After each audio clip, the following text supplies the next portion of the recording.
The Aryans.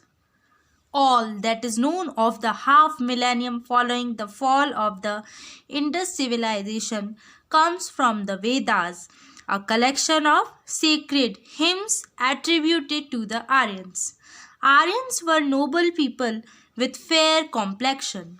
They prepared the first and oldest collection of mystical hymns known as the Rig Veda, which is the only source of information on early Vedic life.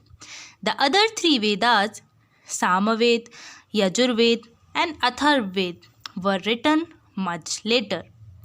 Early Aryans kept large herds of cattle and were cultivators using oxen to draw their flocks.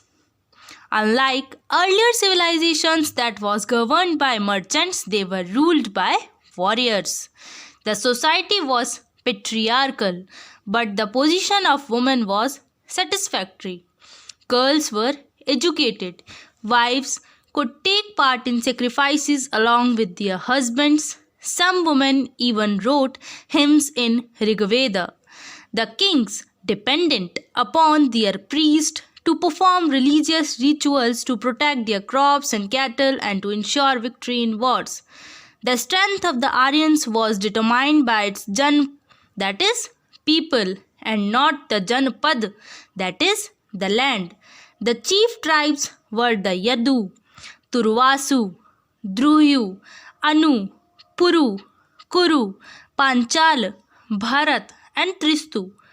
The Indian subcontinent got its name Bharat Varsh after the tribe of Bharat, which was the strongest one.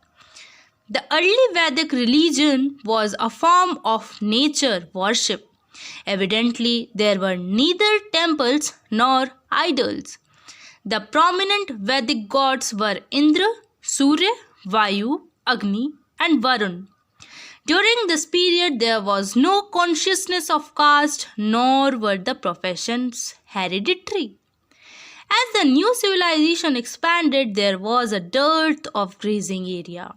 During the later Vedic phase, the Aryans moved away from their early settlements to the Ganga, Jamuna, Doab area. The Ramayana partly unfolds the tale of this Aryan advent to the south.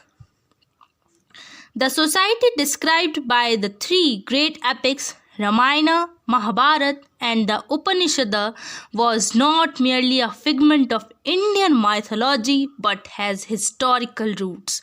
These epics give us a picture of the history of that period. The society was rural and people lived in fortified camps. There were no big cities, which may be the reason why practically nothing of this civilization was survived. Kingship was not tribal but hereditary. The kings lived on taxes collected from the people.